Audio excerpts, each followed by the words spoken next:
Hi friends, welcome to my channel.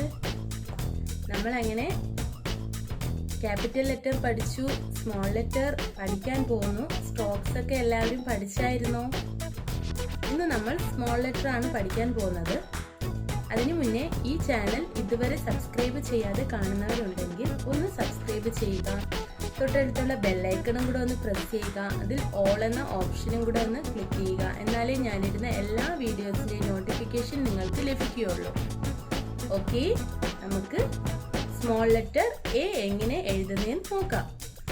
നമ്മൾ സാധാ A ഇടുന്നത് പോലെ തന്നെയാണ്, അതിൽ കുറച്ച് ഡിഫറൻസിനേ ഉള്ളൂ. ഫസ്റ്റ് ഇങ്ങനെ കൊണ്ടുവരിക, ഇവിടെ വന്ന് നിർത്തുക. നിർത്തിട്ട് കൈ എടുക്കാൻ പാടില്ല. അതേപോലെ കൈ താഴോട്ട് കൊണ്ടുവരിക. ഓക്കെ, ഫസ്റ്റ് ഇവിടെ നിന്ന് മേലോട്ട് കൊണ്ടുവരിക. ചെറിയ കർവ് പോലെ. ഇത് സാധാ എഴുതുന്നത് പോലെ തന്നെ എടുക്കുക. ഇതിന്റെ രണ്ടിന്റെയും ഡിഫറൻസ് നിങ്ങൾക്ക് മനസ്സിലാവുന്നോ? ഇത് ഞാൻ കൈ എടുത്തിട്ട് ചെയ്തതാണ്, ഇത് ഞാൻ കൈ എടുക്കാത്ത ചെയ്തതാണ്. അപ്പോൾ ഇതാണോ നീറ്റ്, ഇതാണോ നീറ്റ് എന്ന് നിങ്ങൾക്ക് മനസ്സിലാവും അല്ലേ? ഇത് തന്നെയാണ് നീറ്റ് ആയിരിക്കുന്നത്, കാരണം നമ്മൾ ഇത് കൈ ഒന്ന് എടുത്തു. ആ ഗ്യാപ്പിൽ വന്ന മിസ്റ്റേക്ക് ആണിത്. ഇങ്ങനെ ഒരിക്കലും ചെയ്യാൻ പാടില്ല, ഇത് തെറ്റാണ്. ഇതാണ് കറക്റ്റ്. നമ്മൾ ചെയ്യുമ്പോൾ എപ്പോഴും കൈ എടുക്കാതെ ചെയ്യുക. ഓക്കെ, നിങ്ങൾക്ക് മനസ്സിലാവുന്നുണ്ടല്ലോ? സിമ്പിൾ അല്ലേ എഴുതുവാൻ? എല്ലാവർക്കും കാണുന്നുണ്ടല്ലോ, മനസ്സിലാവുന്നുണ്ടല്ലോ? അങ്ങനെ നമ്മുടെ എ വരെ ഇവിടെ എഴുതി കഴിഞ്ഞു. നെക്സ്റ്റ് ബി ആണ്. ബി നോക്കിയാലോ? ഫസ്റ്റ് ഒരു ലൂപ്പ് ഫോം ചെയ്യുക. താഴോട്ട് എടുത്ത് നമ്മൾ സാധാ ബി എഴുതും പോലെ എഴുതുക. നെക്സ്റ്റ് ഇവിടെ ഒരു ചെറിയ കർവ് ഫോം ചെയ്യുക. ഇത്രയേ ഉള്ളൂ. ഓക്കെ, ഇത് നിങ്ങൾ ഒരു പേജ് ഫുള്ളായി എഴുതി എഴുതി എഴുതി പ്രാക്ടീസ് ചെയ്യണം. എന്നാലേ നിങ്ങൾക്ക് കറക്റ്റായിട്ട് ഇത് വരുള്ളൂ. ഇല്ല എന്നുണ്ടെങ്കിൽ നിങ്ങൾക്ക് ഇത് വരില്ല. പ്രാക്ടീസാണ് നമുക്ക് നല്ലത്. എപ്പോഴും പ്രാക്ടീസ് ചെയ്യേ നമ്മുടെ ഹാൻഡ് റൈറ്റിംഗ് നീറ്റ് ആയിക്കൊണ്ടിരിക്കും. ഓക്കെ, ഇപ്പം നമ്മൾ ഇവിടെ ബിയും എഴുതി കഴിഞ്ഞു. നെക്സ്റ്റ് സി ആണ്. സി നമ്മൾ എ എഴുതിയത് പോലെ തന്നെയാണ്, അത് ക്ലോസ്ഡ് ആയിട്ട് വരും. ഇത് ക്ലോസ് ചെയ്യില്ല, അത്രേ ഉള്ളൂ.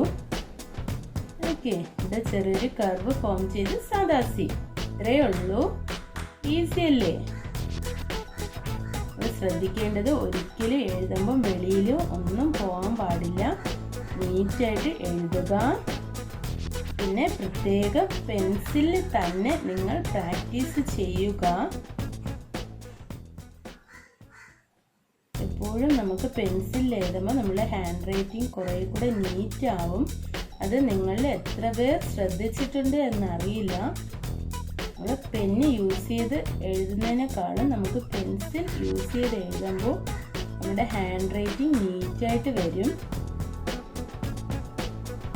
ഓക്കെ, അപ്പോൾ നമുക്ക് സിയും എഴുതാൻ നമ്മൾ പഠിച്ചു കഴിഞ്ഞു. ഓക്കെ, നെക്സ്റ്റ് നമ്മൾ ചെയ്യാൻ പോകുന്ന ഡി ആണ്. ഡിയും സി എഴുതിയത് പോലെ തന്നെയാണ്. ഫസ്റ്റ് ഇവിടെ നിന്ന് ഇങ്ങോട്ട് എടുക്കുക. എന്നിട്ട് നമ്മൾ എ എഴുതിയപ്പോൾ ഇവിടം വരെ കൊണ്ട് ജോയിൻ ചെയ്യിപ്പിച്ചതുപോലെ നമ്മൾ മേളിൽ വരെ കൊണ്ടുപോയിട്ട് താഴോട്ട് കൊണ്ടുവരിക. ഇത്രയേ ഉള്ളൂ. ഓക്കെ, മനസ്സിലാവുന്നുണ്ടല്ലോ? ഇത്ര സിമ്പിൾ ആയിരിക്കുന്നു. നിങ്ങളെല്ലാവരും നന്നായിട്ട് പ്രാക്ടീസ് ചെയ്യുക. ഓക്കെ, നമ്മളിവിടെ ഡിയും എഴുതി കഴിഞ്ഞു. നെക്സ്റ്റ് ഇ ആണ്. ഇ ഒന്ന് എഴുതിയാലോ? ഈ നമ്മൾ സാധാ ഇ എഴുതുന്നത് പോലെ തന്നെയാണ്. ഈക്കൊരു ജസ്റ്റ് ഒരു വാലുണ്ടെന്ന് മാത്രമേ ഉള്ളൂ. ഇങ്ങനെയാണ് നമ്മുടെ ഇ എഴുതേണ്ടത്. ചെറിയൊരു ലൂപ്പ് എൻ്റെ അകത്തൂടെ എടുക്കുക. നമ്മുടെ ഇ ഇവിടെ കഴിഞ്ഞു. നെക്സ്റ്റ് എഫ് ആണ്. നോക്കിക്കോ, ഫസ്റ്റ് എഫിന് നമുക്ക് 4 ലൈൻസും യൂസ് ചെയ്യണം. സെന്ററിൽ നിന്നാണ് നമ്മൾ ഫസ്റ്റ് സ്റ്റാർട്ട് ചെയ്യുന്നത്. എന്നിട്ട് താഴെ കൊണ്ടുവന്നിട്ട് ഇവിടെ കൊണ്ടുവന്ന് നിർത്തിയിട്ട് ചെറിയൊരു കർവ് ഇട്ട് കൊടുക്കണം. ഇത്രയേ ഉള്ളൂ. ഓക്കെ, മനസ്സിലായോ? ഞാൻ എഴുതുന്നത് കാണുമ്പോൾ നിങ്ങൾക്ക് മനസ്സിലാകും എന്ന് ഞാൻ ചിന്തിക്കുന്നു. എന്തെങ്കിലും ഡൗട്ട്സ് ഉണ്ടെങ്കിൽ ചോദിക്കുക. ഈസി ആയിട്ട് തോന്നുന്നുണ്ടോ നിങ്ങൾക്ക്? ഇത് ഫസ്റ്റ് കാണുമ്പോൾ കൊച്ചുകുട്ടികൾക്കൊക്കെ അല്പം പാടായിട്ട് തോന്നും. സാരമില്ല, പ്രാക്ടീസ് ചെയ്യിപ്പിക്കും തോറും കുട്ടികൾക്ക് വെരി സിമ്പിളാണ്. ഇപ്പം എല്ലാ സ്കൂളുകളിലും ഉണ്ട് കർസീവ് റൈറ്റിംഗ്. എല്ലാ പാരൻറ്റും ഒന്ന് ഇതൊക്കെ പറഞ്ഞു കൊടുക്കുക നീറ്റായിട്ട്. ഓക്കെ, നമ്മുടെ എഫും ഇവിടെ നമ്മൾ ചെയ്ത് കഴിഞ്ഞിട്ടുണ്ട്. എല്ലാവർക്കും മനസ്സിലായല്ലോ. നെക്സ്റ്റ് ജി ആണ്. നമ്മൾ ജി വരയ്ക്കുമാണ് ഇന്ന് പഠിക്കുന്നത്.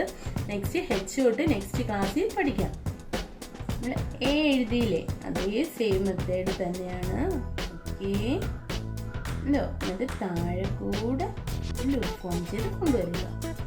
സിമ്പിൾ അല്ലേ? നമുക്ക് എല്ലാം സിമ്പിളായിട്ട് എഴുതാൻ കഴിയും. ആദ്യം പഠിക്കുന്നത് നിങ്ങളൊന്ന് നീറ്റായിട്ട് ചെയ്ത് കഴിഞ്ഞാൽ നമ്മുടെ ഹാൻഡ് റൈറ്റിംഗ് നീറ്റായിട്ട് വരും. ഇതും എ പറഞ്ഞതുപോലെ തന്നെയാണ്. കൈ എടുത്തിട്ട് ചെയ്യാൻ പാടില്ല. കൈ എടുക്കുമ്പോൾ ഉള്ള ബുദ്ധിമുട്ട് ഞാൻ ആദ്യമേ പറഞ്ഞു തന്നു കഴിഞ്ഞു.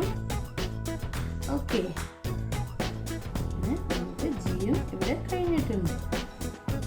എല്ലാവർക്കും എ ടു ജി വരെ എഴുതാൻ എല്ലാവർക്കും മനസ്സിലായോ?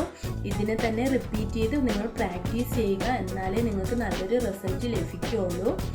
Okay friends, thank you for watching. Please like, subscribe, comment and share to your friends. Bye bye.